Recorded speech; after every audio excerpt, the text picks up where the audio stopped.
From yesterday to today, so what is happening is that we have connected actually all our e-technologies. And the initiative was strongly taken by the government. So, and then they are collaborating with the private sectors, telecom, banks, and other companies to make that dream possible. Connecting your digital ID with banks, connecting your digital ID with the telecoms, and then when it starts happening, bringing on different governmental services as e-services, and then connecting them, bringing them on board. So the infrastructure from that perspective, from the governmental perspective, is a very strong thing that needs to be taken.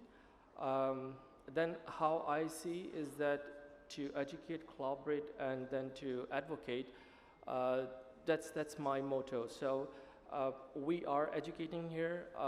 We love to collaborate, and we are doing that actually with different sectors. And then, sure, we advocate about the positive impact of the technology or the outcome.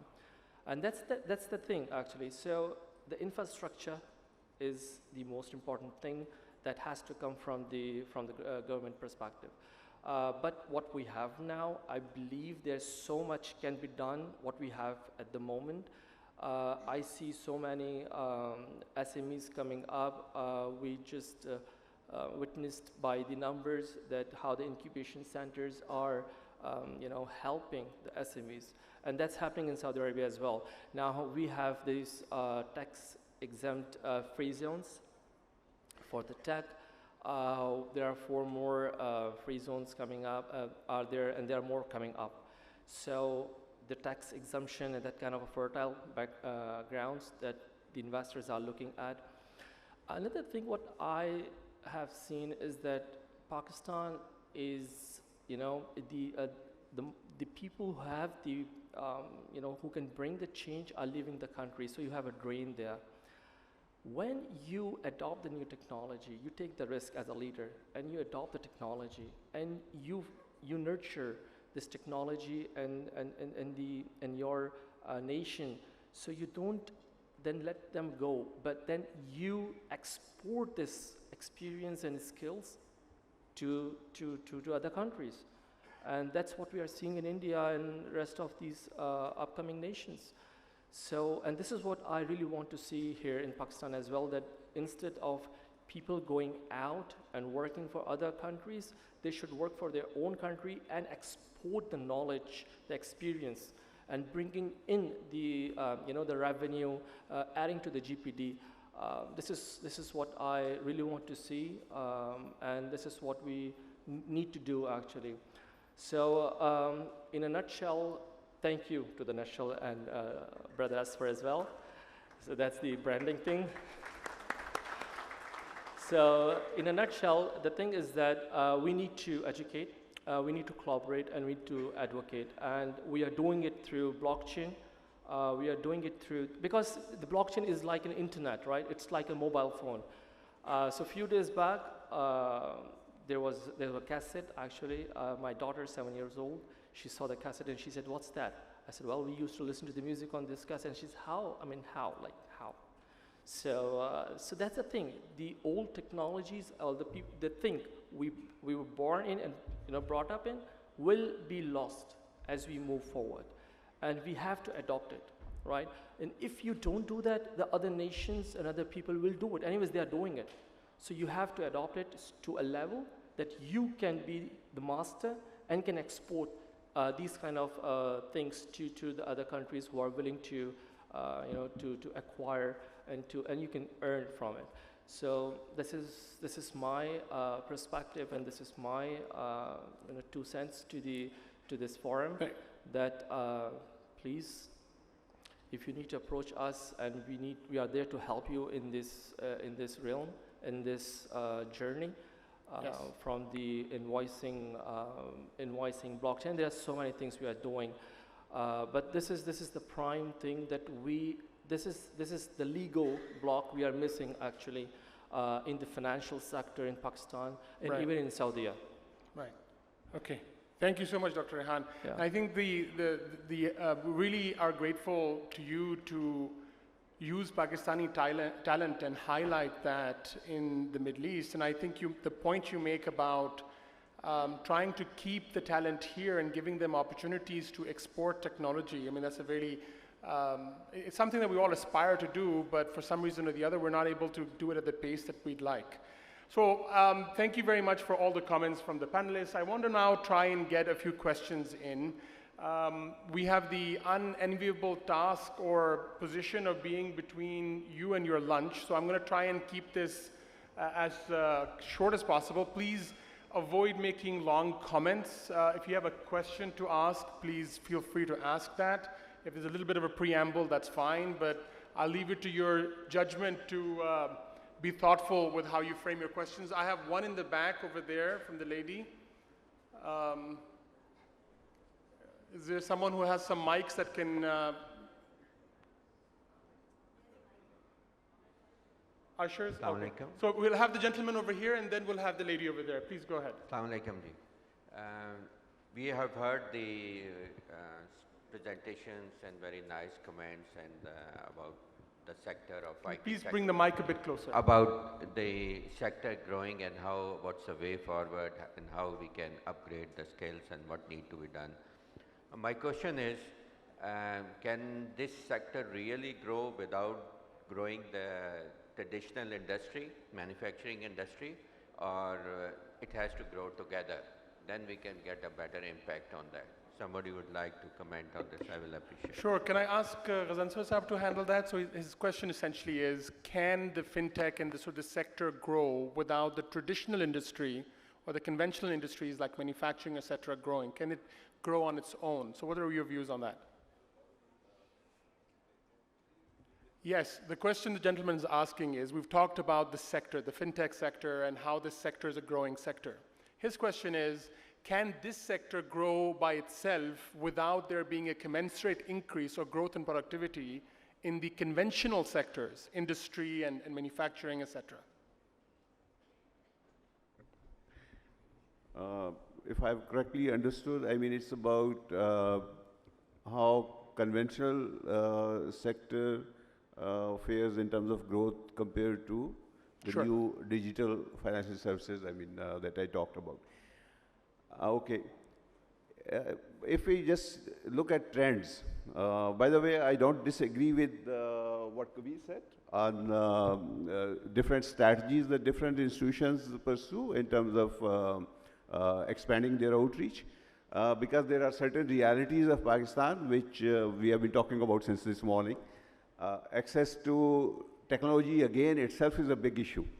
How many people have access to 4G? How many people have access to quality internet in rural areas and far-flung areas? We know for sure that when we go out of big cities, connectivity becomes a big issue. So the entire premise of digital banking and digital solutions reaching out to all nooks and corners of the country is based upon the railroads that technology or connectivity provides. So I don't know for how many years we still have to continue to invest in basic infrastructure or railroads that will enable not just banking, education included and medical services included, because all businesses and all services are going digital over a period of time.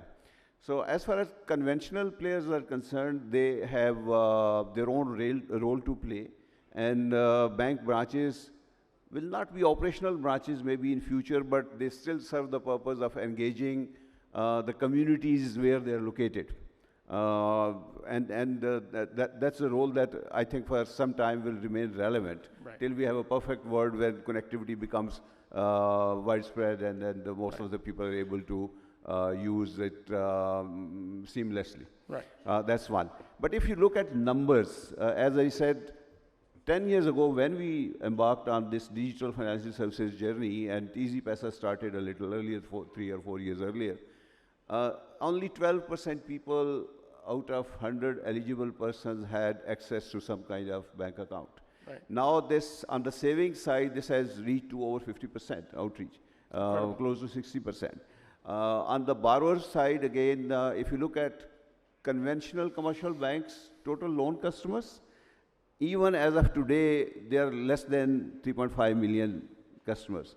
And out of them, just 500,000 are business customers. Right. There are about 2 million consumers, and there are about 1.5 million agri-borrowers. So the scale is still very limited in Pakistan. So what can actually help in growing this scale is, I believe, the technology.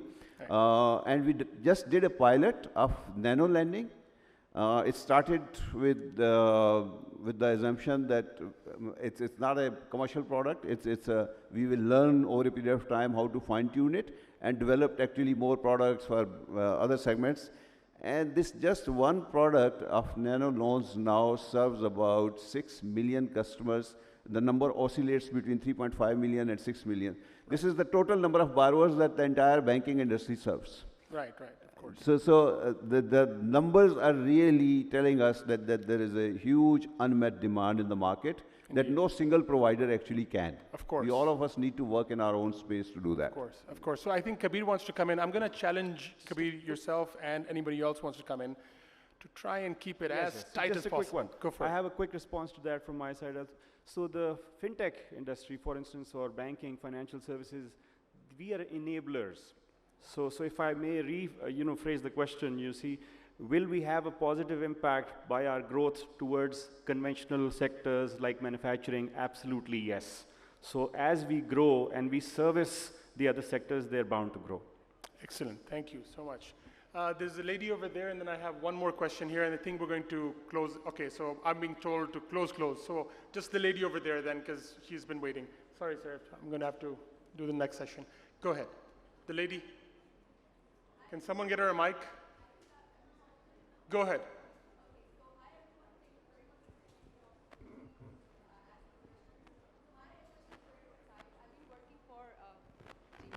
So I've been working for Microfinance Bank. I'm a morning anchor now, but I've been working for Microfinance Bank in HR as vice president. So I didn't heard many of the gentlemen asking about the financial inclusion for the women. And especially we have limitations. I was working in 2017 and 18, and we were facing many challenges there.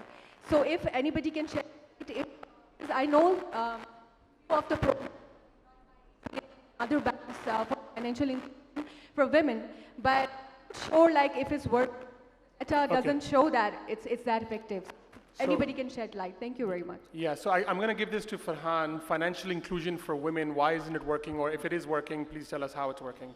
All right, so... and short, yeah, thanks. Okay, so regarding your question about the women inclusion in the financial sector, I mean, again, so there are a lot of things which trickle down from the societal issues as well. I mean, there are some inherent issues working in Pakistani, culture, where women are, given a secondary treatment when it comes to their financial inclusion, education, and other areas. However, the key responsibility for a player like us is to enable the services which are easily available, where they don't have to be, do an like an effort for achieving those goals. I mean, just to give you an example, I mean, savings is something which in a Pakistani society women are very attuned to, and the basic concept they have is either through committees or their closed user groups where they can fund and save money over there. We launched a similar product. I mean, it's not committee, but yeah, it's a genuine conventional savings account. But over there, the key concept was to make it one click, to make it paperless, and to make it simple enough for anybody to achieve their objective.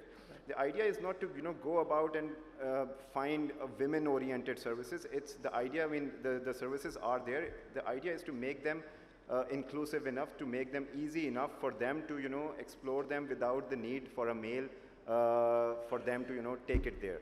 So that is the key idea, and I believe I mean we are moving towards there. It's slow pace. I agree. We should have done better job on that, but that is how we see women inclusion. That to make it as easy for them as possible, and yeah, give them the opportunity to experience the same kind of exposure on those services. Right, thanks so much. Sir, very quickly, we're almost here, please. I just want to add that overall, microfinance banks have actually contributed in improving to access to finance for women. You will find many women in communities who are doing very small businesses like Ghar Ka Khana, they're supplying it to offices, and in the process, they've become entrepreneurs in their own right. There are small garments businesses that women have scaled up. There are all kinds of business. We have about 21% women who are borrowing customers, who borrow small amounts of money and do wonderful businesses. I mean, and then they are helping their families, but children, getting quality education and everything. I'm sure it's the same story with UBank and other microfinance banks. We have this focus on empowering and helping women to actually grow their businesses and become economically independent. Okay, thank you very much. So as we wrap up this panel and we start the ceremony for the tokens, I just want to leave you with a couple of thoughts. I'll take a minute or a minute and a half. So what I wanted to tell you was that since I have been working with companies to help them raise capital, and this work has taken me to okay, this is not working. Okay, never mind. So, oh no, here we go. Right. So when I'm helping companies, and I've helped close to 300 companies over the last 7 years raise capital, the C-suite would come and say, hey, we want to raise capital on the London Stock Exchange or the European Stock Exchange. Help us do our equity story, our business pitch. So I've helped with a lot of companies do that. And typically what I tell them is, whenever you're giving this kind of talk, you have to think about this principle called KFD. What do you want your audience to know? What do you want them to feel? And what do you want them to do? And in any kind of presentation, I would invite all of you to consider these 3 principles. At the end of the presentation, what did you want the audience to know from what you've told them? And more importantly, how did you want them to feel about it? And if there was a call to action or something to do, then what was that thing to do?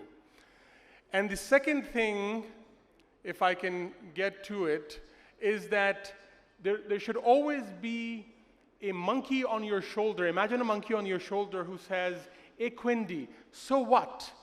If you're telling people something, this monkey keeps asking you, "So what? What's the purpose? Why are you telling me this?" Because human beings are purpose-seeking creatures. We don't do things because of the what or the rational brain. We typically do things because of the why. And the why is where our limbic system is. The human mind is made with this limbic system, and the neocortex, which is the outside, has evolved relatively recently.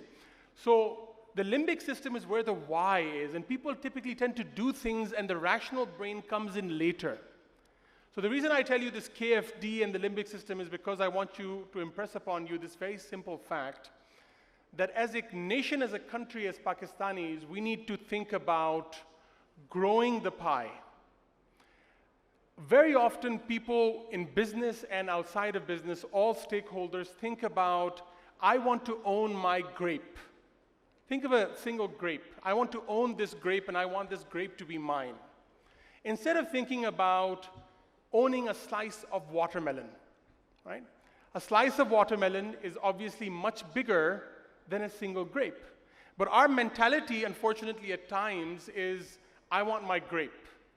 Instead of thinking about growing for everybody, and everybody uplifts, whether that's through fintech or through productivity solutions or through empowering talent, we tend to think about our little kingdom, our fiefdom. And that becomes a real challenge. So the real challenge for all of us, or many of us, if not all of us, is here. It's in the mind. And the mindset needs to be a growth mindset, that if we grow together, even if my share becomes smaller, but the pie grows, I am better off. And I think if we all start thinking like that in our own spheres of influence, then we'll have a better country, inshallah, and a better region, and a better world. Thank you very much.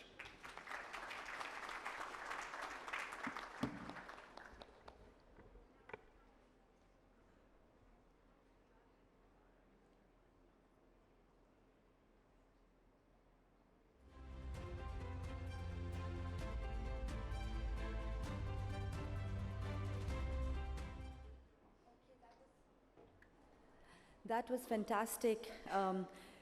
Had really, really innovative thoughts, and thank you everybody for sharing your experiences. Usman, as always, you've been an excellent moderator. Thank you for the energy that you've injected into this panel.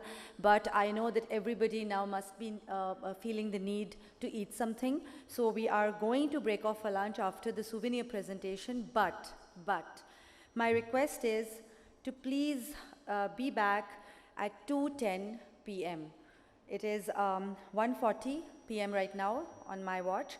So 2:10 p.m. I'd request you to please be seated, because we have to actually vacate this hall by 5 p.m. And we would like the upcoming session also to have some time. So that is my first request, and I wanted to say that before everybody started to get up and leave for lunch. So now the souvenir presentation. First of all, I would like to request General Shehzad, he's the Chief Public Affairs Officer, Nutshell Group, to please join us on the stage, and Ali Akhai, Chairman Martindale Group and also the co-host for Leaders in Islamabad, please join us. To give away the souvenirs, I'd like to request Mr. Arshad Khan. He's a telecom veteran and he is the founding president of Uphone. Ladies and gentlemen, please a big round of applause for Mr. Arshad Khan.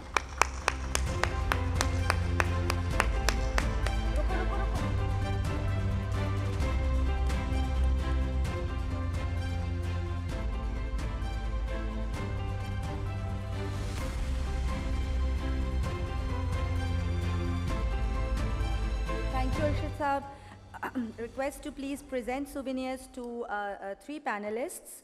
Dr. Rehan Taji, request to please receive your souvenir from Arshad Saab.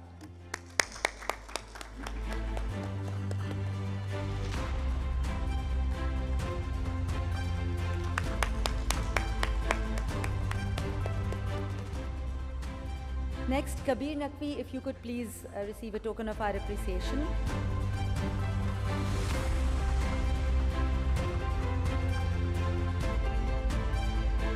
And next up is Ghazanfar bhai, please. Ghazanfar Azzam Saab, President and CEO, Mobilink Microfinance Bank. Where are the claps? What happened?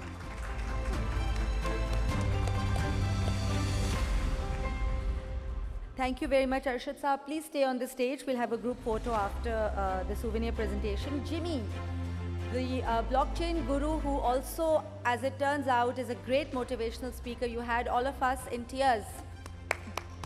Okay. So Jimmy will be presenting the books to 2 of our panelists. Abdul, Haseeb, Managing Director, TMC.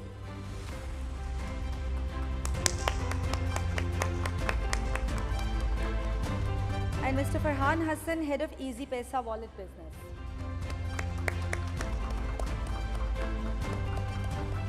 And last but not the least, the moderator, Usman Yousuf.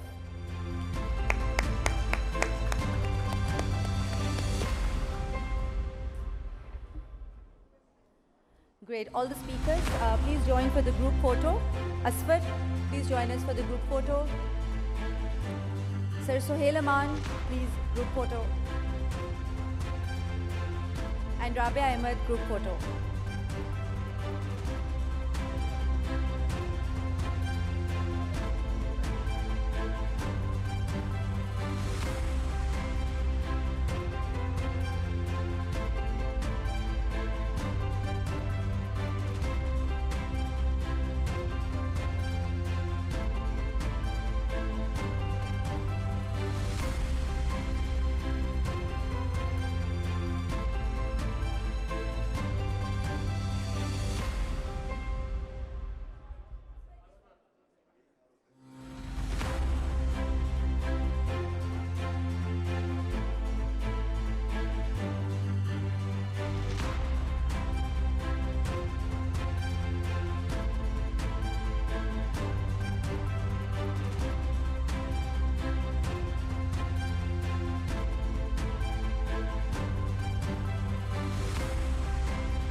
2:10 p.m. please. We'll see you back here at 2:10 p.m.